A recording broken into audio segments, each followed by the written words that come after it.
চাকরি চুরির মাস্টারমাইন্ড মুখ্যমন্ত্রী, তার লিডারশিপে এই ধরনের ঘটনা ঘটেছে। যোগ্য ক্যান্ডিডেট যারা, তাদের কাছে আবেদন রাখছি, আপনারা দয়া করে নবান্নে যান এবং এত বছর কাজ করেছেন সেই টাকার অঙ্কের সঙ্গে 12% সুদ নিন। সুদ নিয়ে সেই টাকা আপনারা ওসুল করুন। আপনারা মাননীয় মুখ্যমন্ত্রীর কাছে ডিমান্ড রাখুন যে সুদে আসলে সেই টাকা ফেরত চাই। চাকরি চুরির মাস্টারমাইন্ড বলে মুখ্যমন্ত্রীকে বেনজির আক্রমণ বিজেপি বিধায়কের। তিনি বলছেন যে নবান্নে গিয়ে মমতা ব্যানার্জির কাছে সুদে আসলে টাকা চান চাকরি চুরির মাস্টারমাইন্ড মুখ্যমন্ত্রী। মালদায় এক সাংবাদিক সম্মেলনে এই মন্তব্যই করলেন শ্রীরূপা মিত্র চৌধুরী। তিনি বলেন, শিক্ষা বিভাগ চিহ্নিত করতে পারল না কে যোগ্য আর কে অযোগ্য। বারবার কোর্ট চাইল, বারবার তদন্তকারী সংস্থা চাইল, কিন্তু আপনারা দিতে পারলেন না। কেন দিতে পারলেন না? তাতে আপনারা স্বীকার করলেন যে আপনারা ধরা পড়বেন।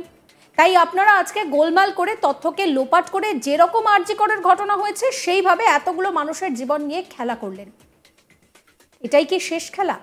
চাকরি চুরির মাস্টারমাইন্ড মুখ্যমন্ত্রী, তার লিডারশিপে এই ধরনের ঘটনা ঘটেছে। যোগ্য ক্যান্ডিডেট যারা, তাদের কাছে আবেদন রাখছি, আপনারা দয়া করে নবান্নে যান এবং এত বছর কাজ করেছেন সেই টাকার অঙ্কের সঙ্গে 12% সুদ নিন। সুদ নিয়ে সেই টাকা আপনারা ওসুল করুন। আপনারা মাননীয় মুখ্যমন্ত্রীর কাছে ডিমান্ড রাখুন যে সুদে আসলে সেই টাকা ফেরত চাই। কি বলছেন বিজেপি বিধায়ক শ্রীরূপা মিত্র চৌধুরী, শুনুন। যে শিক্ষা বিভাগ, সেই শিক্ষা বিভাগ ডিফারেন্সিয়েট করতে পারলেন না কে যোগ্য কে অযোগ্য। বারবার কোর্ট চাইল, বারবার তদন্তকারী সংস্থা চাইল, কিন্তু আপনারা করতে পারলেন না। কেন পারলেন না? তাতে আপনারা যদি স্বীকার করেন, আপনারাই ধরা পড়বেন। তাই আপনারা আজকে গোলমোল করে, সেই তথ্যকে লোপাট করে, যেরকম আরজি করের ঘটনা হয়েছে সেভাবে আপনারা এতগুলো মানুষের জীবন নিয়ে আপনারা খেলা করলেন। এটাই কি সেই খেলা হবে যে আপনারা এই রাজ্যের যিনি মহানেত্রী, যিনি দলনেত্রী, যিনি এই রাজ্যের সর্বে সর্বা অমনিপ্রোটেন্ট, অমনিপ্রেজেন্ট বলে মনে করেন, যার লিডারশিপে, যার ছত্রছায়ায় এই ধরনের ঘটনা ঘটেছে, মাননীয় মুখ্যমন্ত্রী মমতা ব্যানার্জির নেতৃত্বে, আমি আপনাদের এই যোগ্য ক্যান্ডিডেট যারা, তাদের কাছে আমি এই আবেদন রাখছি, আপনারা দয়া করে নবান্নে যান এবং আপনাদের ক্লেম সুদ নিয়ে, শুধু টাকা ফেরত দেয়া, এত বছর কাজ করেছি তাই নয়, সেই টাকার অঙ্কের সঙ্গে তার সঙ্গে 12% সুদ নিন। সুদ নিয়ে সেই টাকা আপনারা ওসুল করুন। আপনারা মাননীয় মুখ্যমন্ত্রীর কাছে ডিমান্ড রাখুন যে এই টাকা আমাদের ফেরত চাই সুদে আসলে। প্রমাণ তাকেই দিতে হবে কে যোগ্য এবং কে অযোগ্য। কেন তথ্য পুড়িয়ে দেয়া হলো, কেন তথ্য হারিয়ে দেয়া হলো। তাই আমি আপনাদের মাধ্যমে আমাদের এই যোগ্য ভাই বোনদের জন্য, এই মালদার 1658 জন, তাদের মধ্যে যারা দুর্নীতিগ্রস্ত না হয়ে চাকরি পেয়েছেন, মেরিটের জোরে চাকরি পেয়েছেন, ট্যালেন্টের জোরে চাকরি পেয়েছেন, তাদের পক্ষ নিয়ে বলছি যে আপনারা আমাকে ইমেল করুন। একটি হেল্পলাইন আমি লঞ্চ করছি অ্যাপের মাধ্যমে।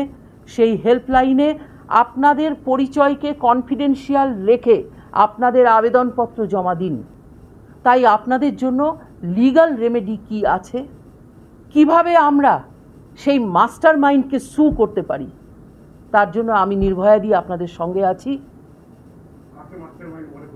মুখ্যমন্ত্রী, মাননীয় মুখ্যমন্ত্রী আমাদের এই রাজ্যে বারবার বলেছেন, টিকিট যেই পাক না কেন আমি হচ্ছি লিডার, আমার নামে আপনারা ভোট দেবেন। উনি নিজে বলেছেন, this is our own confession, আমি বানিয়ে বলছি না। কেন এই দুর্নীতিকে আমরা মেনে নেব? কাউকে ভয় ডর পাই না। মাথায় রাখবেন, এই ভয় দেখিয়ে, the politics of fear, the politics of suppression, the politics of violence করতে দেব না। এর পাল্টা হিসেবে তৃণমূলের জেলা সভাপতি আব্দুর রহিম বক্সী বলছেন যে কেন্দ্রের মোদী সরকার চাকরি দিতে ব্যর্থ হয়েছেন। বিজেপি বিধায়ক শিরূপা মিত্র চৌধুরীকে 5 বছর খুঁজে পাওয়া যায়নি। তিনি মানুষকে ভুল বোঝাচ্ছেন। আমি মনে করি 26,000 ছেলে মেয়ের চাকরি যাওয়ার পেছনে বিজেপি দায়ী। আব্দুর রহিম বক্সির কথাও শোনাবো আপনাদের। কেন্দ্রে বিজেপি মোদী সরকার তারা কথা দিয়েছিলেন যে প্রতি বছর 2 কোটি করে চাকরি বেকার যুবকের হাতে তুলে দেওয়া হবে। সেই চাকরি দিতে তারা সম্পূর্ণরূপে ব্যর্থ হয়েছেন। মানুষকে জাতপাতের নামে শুধু ভাগ করার চেষ্টা করছেন। আমাদের ইংবাজার বিধানসভার সম্মানীয় বিধায়িকা শ্রীরূপা মিত্র মহাদয়া, তাকে 5 বছরে খুঁজে পাওয়া যায়নি। হঠাৎ করে 2026-এর নির্বাচন আছে বলে তিনি কোথায় থেকে উড়ে এসে জুড়ে বসে গেছেন আবার ইংরেজবাজার শহরে। বিভিন্ন প্রান্তে বিভ্রান্তিকর বক্তব্য রেখে মানুষকে বিপদগামী করার চেষ্টা করছেন তিনি বলছেন যে 26,000 ছেলে মেয়েদের চাকরি গেছে তার জন্য নাকি মুখ্যমন্ত্রী দায়ী। আমি তো মনে করি সম্পূর্ণরূপে বিজেপির চক্রান্ত, এবং এই চক্রান্তে আজকে এত ছেলে মেয়েরা তারা রাস্তায় বসেছে। আমি সুপ্রিম কোর্টের রায়কে সম্মান করি, আমি মহামান্য আদালতকে সম্মান করি, কিন্তু আজকের এই ছেলেগুলো যারা রাস্তায় বসলো তার জন্য শিরূপা মিত্র মতো যারা বিধায়িকারা আছেন, যারা বিরোধী দলনেতা আছেন বিজেপির, যারা সভাপতি রাজ্য বিজেপির, যারা সিপিএমের যিনি আজকে বিকাশ রঞ্জন ভট্টাচার্য মহাশয় আছেন, তারাই কিন্তু আজকে এই ঘটনাটা ঘটিয়েছেন। আমি এখানে বলছি, যদি একটা ছেলে মেয়েরও কোনো ধরনের বড় ধরনের ক্ষতি হয় তার কৈফিয়ত দিতে হবে এই সিপিএমকে এবং এই বিজেপিকে।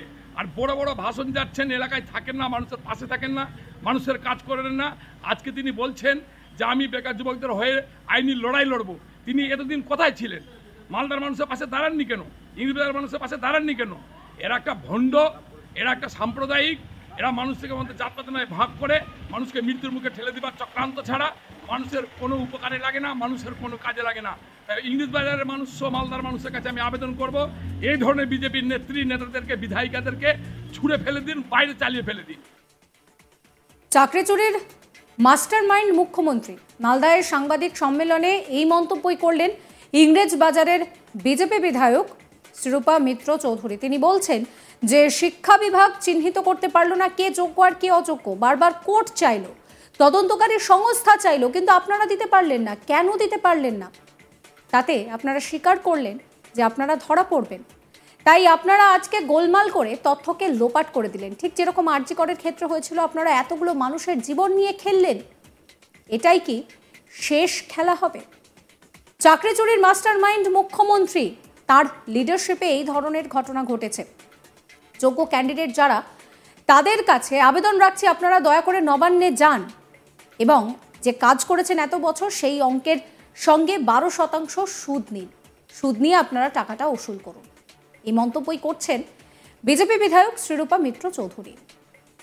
আপনারা আপনাদের মতামত জানাবেন। সমস্ত খবরের আপডেটের জন্য চ্যানেলটিকে সাবস্ক্রাইব করবেন, নোটিফিকেশন পেতে বেল আইকনে ক্লিক করবেন, ফলো করবেন আজ তাক বাংলার হোয়াটসঅ্যাপ চ্যানেলও।